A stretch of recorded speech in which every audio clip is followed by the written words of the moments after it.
instructions. You will hear a number of different recordings, and you will have to answer questions on what you hear. There will be time for you to read the instructions and questions, and you will have a chance to check your work. All the recordings will be played once only. The test is in 4 sections. Write all of your answers in the listening question booklet. At the end of the real test, you will be given 10 minutes to transfer your answers to an answer sheet. Now turn to Section 1 of your booklet. Section 1.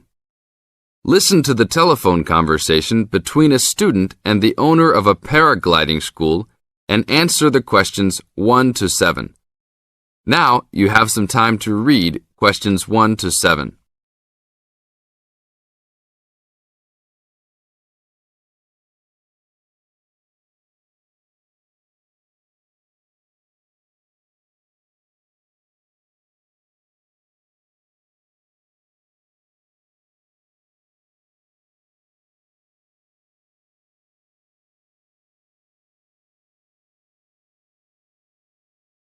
Hello, Paraglider's Paradise. How can I help you? Oh, hi. I'm interested in doing a course in paragliding. Which course are you interested in? Well, I'm not sure. What's available? We've got the introductory course, which lasts for 2 days. Okay. Or there's the 4-day beginner's course. There's also the elementary pilot course, which takes 5 to 6 days depending on conditions. We might try the beginner's course. What sort of prices are we looking at? The introductory is $190. The beginner's course, which is what you'd probably be looking at, is $320. No, sorry, $330. It's just gone up. And the pilot course is $430. Right. And you also have to become a member of our club so that you're insured. That'll cost you $12 a day. Everyone has to take out insurance, you see. Does that cover me if I break a leg? No, I'm afraid not. It's only third party and covers you against damage to other people or their belongings, but not theft or injury. You would need to take out your own personal accident insurance. I see. And what's the best way to get to your place? By public transport, or could we come by bike? We're pretty keen cyclists. It's difficult by public transport, although there is a bus from Newcastle. Most people get here by car, though, because we're a little off the beaten track. But you could ride here, okay? I'll send you a map. Just let me take down a few details. What's your name? Maria Gentle. And your address, Maria? Well, I'm a student staying with a family in Newcastle. So it's care of... Care of Mr. and Mrs. MacDonald. Like the hamburgers? Yes, exactly. MacDonald. The post office box address is probably best. It's P.O. Box 2492, Newcastle. Is there a fax number there? Because I could fax you the information. Yes, actually there is. It's 0249. That is for Newcastle.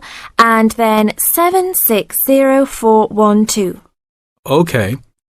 Now, if you decide to do one of our courses, you'll need to book in advance and to pay when you book. How would you be paying? By credit card, if that's okay. Do you take Visa?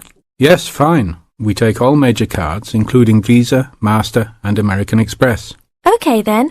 Thanks very much. Now you have some time to read questions 8 to 10.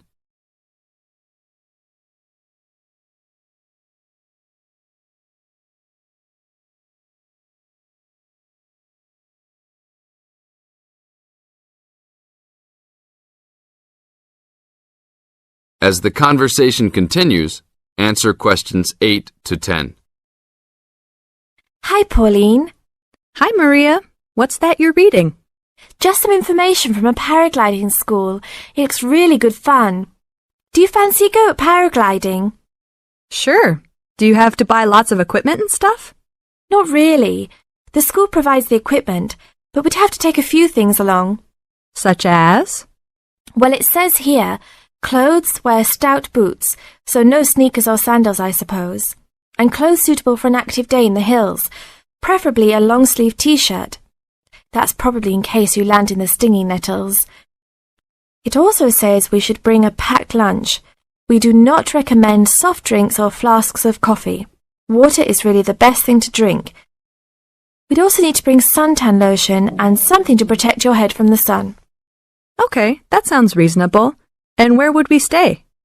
Well, look, they seem to operate a campsite too, because it says here that it's only $10 a day to pitch a tent. That'd be fine, wouldn't it?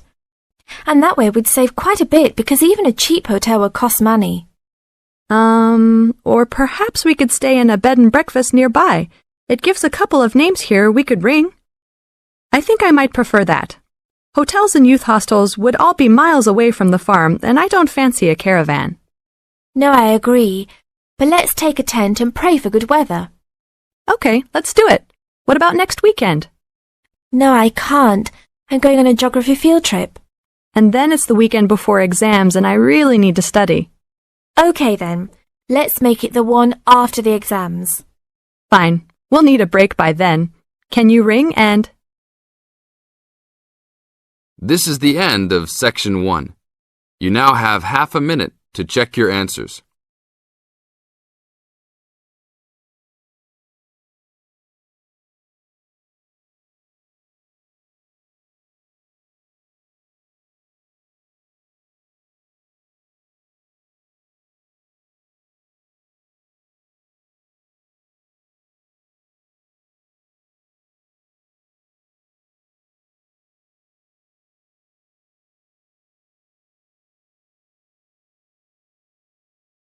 Now turn to Section 2. Section 2. You are going to hear an interviewer who is interviewing Alan. He made a great discovery of Mungo National Park. First look at questions 11 to 15.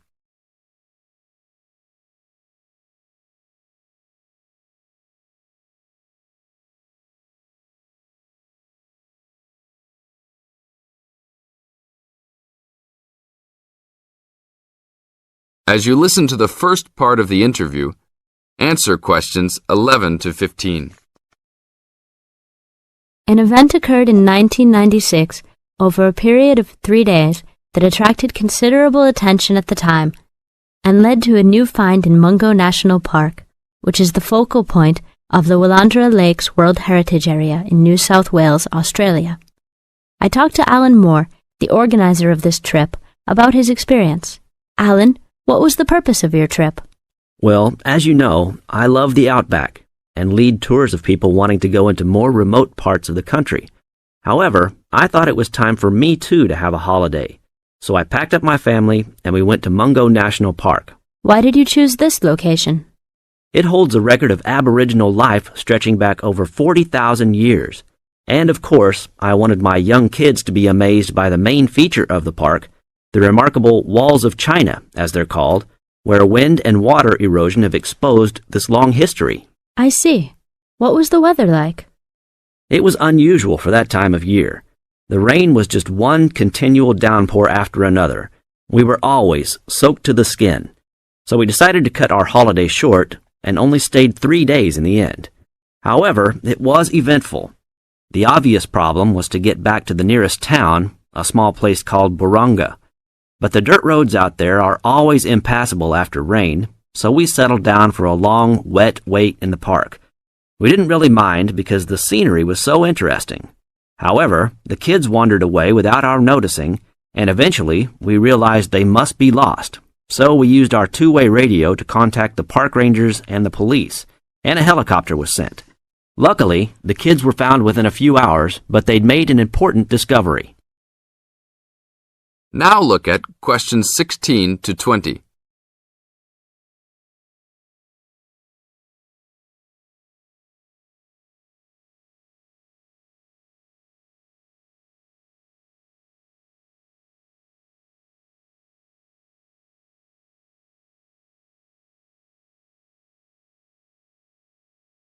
As the talk continues, answer questions 16 to 20. So, the trip was also eventful for another reason, wasn't it? Yes. They led us to some ancient Aboriginal art. The kids had taken shelter in a very small, low cave that was difficult to see from the outside. We were lucky to have another family camping in our location. When they heard us calling the kids, they immediately helped us search for them, and as the hours went by, they also provided us with much-needed support and encouragement. We really appreciated their help, and as we were already soaked through after looking for the kids for a couple of hours, they even made sure we had enough dry clothes to wear. The park ranger managed to get through to us to lead the search, and when the helicopter pilot notified us by two-way radio that he'd seen the children but was unable to land nearby, we were able to eventually find them very excited about what was in their little cave. And what did you think of their cave? Well, after squeezing in, I must say I was impressed, and managed to take a few photos of it before we left. There were many faint markings and dots on the wall. It was difficult to tell what they represented because they were so small, but people from the museum who have since visited there said the markings were similar to some other findings in the area, and later confirmed they were very old. Although it's now a protected site, the children like to call it their cave, and are allowed to visit it when a ranger can go with them. Thank you, Alan. If you go to Mungo National Park, you can see the entrance to the cave and some of Alan's photos at the ranger's station. Alan continues to lead tour groups in the outback, and if you want further information... This is the end of Section 2. Now you have half a minute to check your answers.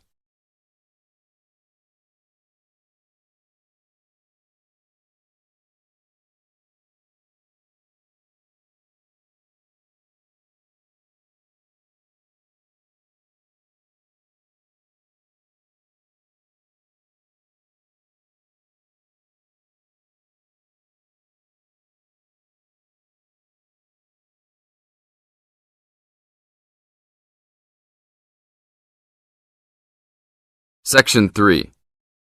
You are going to hear a conversation between Sally and Ben. They are new college students. You now have some time to read questions 21 to 25.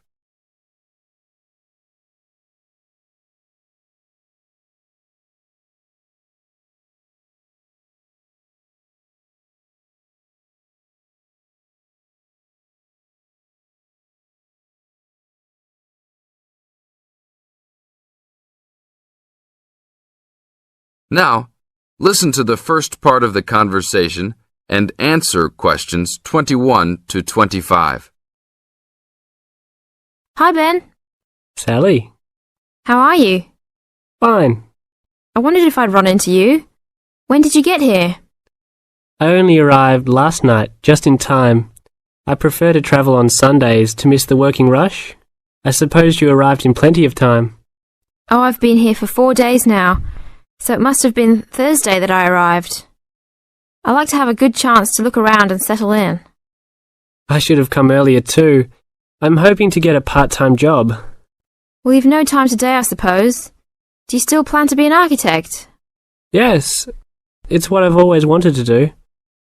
And you were planning to do economics, weren't you? Yes, I was, but now I've decided on psychology instead. How many textbooks do you have to get? I've been given this long list, and I'm sure they'll cost a fortune. See? That looks a lot. It's longer than my list. Well, it's 14 all told. So I might use library copies instead of buying some of them. What about you? I'll probably buy the whole lot of mine because I only have 5 on my list, although I'm sure there are many more I'll have to read. Luckily, we don't have to read them all straight away. Have you got your class timetable yet? It came with the book list. When do your lectures start? Tuesday. That's tomorrow. How about yours? Oh, I've got an extra day, the day after yours start. Now you have some time to read questions 26 to 30.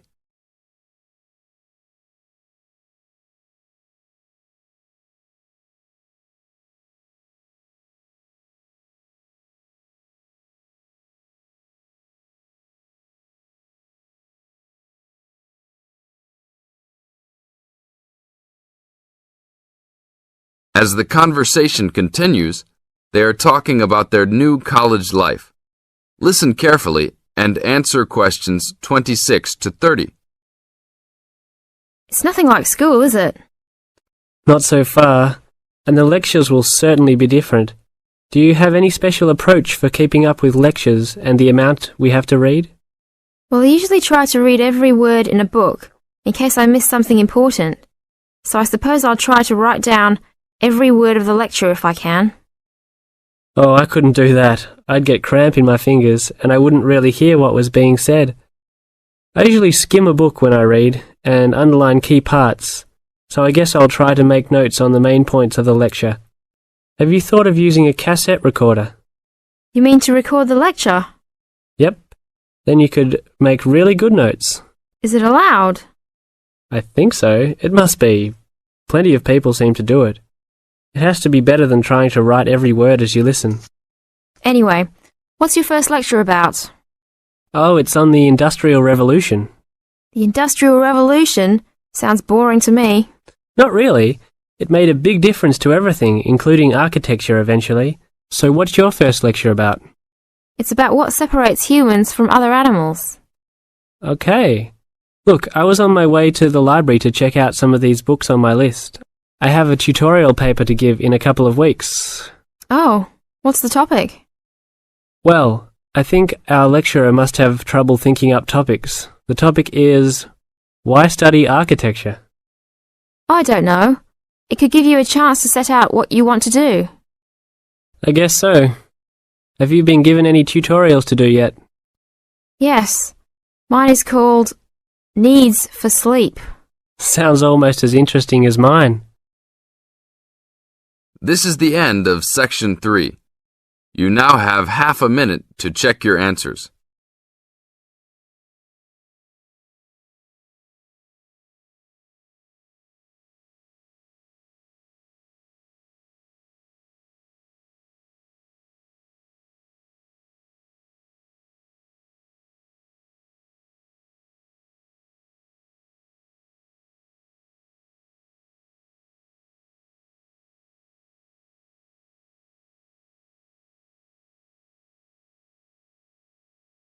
Now turn to Section 4. Section 4. In this section, you are going to hear a talk introducing the courses and entry requirements of the Department of Psychology. You now have some time to look at questions 31 to 35.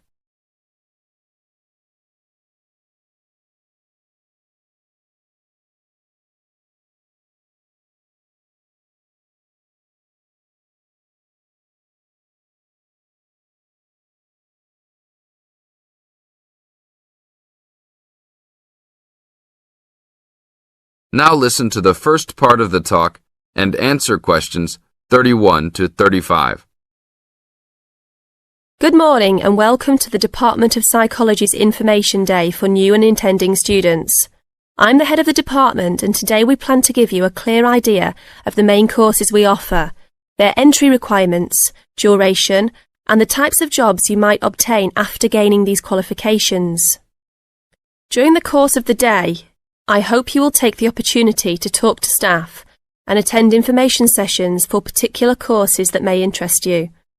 Some of these courses are open to school leavers, but some have particular entry requirements, so it is important to note these. Firstly, the Certificate in Psychology is offered as a 6-month course for those wanting a general introduction to the subject for personal or work-related purposes. There are no specific entry requirements. At undergraduate diploma level, we provide a 1-year diploma in psychology course designed for those already in employment whose work and previous training is not in psychology. There are no particular entry requirements, and students in this course usually take it to help them progress into their careers. For a major in psychology, we offer a 3-year degree course called a Bachelor of Arts, after which students can go on to take other courses if they want to specialise in psychology. The only requirement for this course is the usual undergraduate admission to university. Now, for the more specialised courses in psychology, we offer a master's degree to be taken over 18 months. This can be by research or coursework, but entry to this programme is only through first gaining a degree in psychology. That means you must have a degree majoring in psychology. And lastly, for those wanting clinical qualifications at postgraduate level, We offer a diploma in clinical psychology over a 12-month period, usually called Clinical Psychology Diploma, for short. The minimum entry requirement for this programme is an appropriate honours degree. Now look at questions 36 to 40.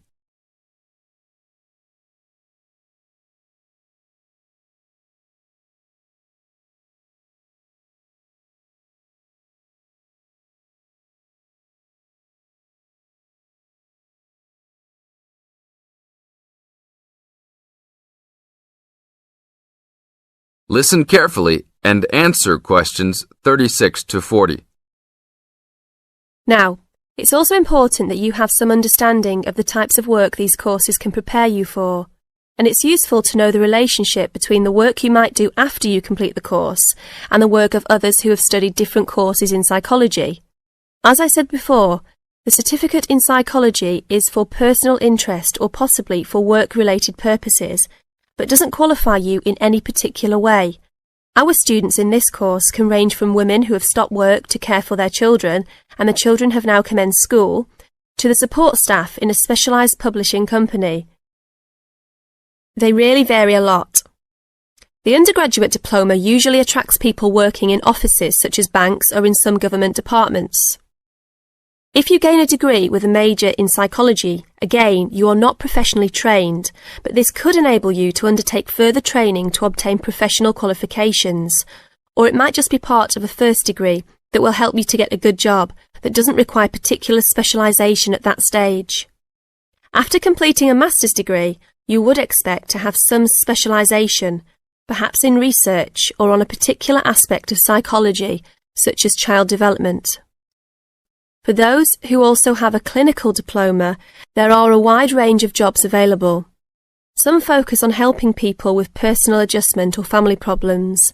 Others might concentrate more on using psychological tests, or perhaps working in particular institutions, such as those for the mentally ill, or in prisons.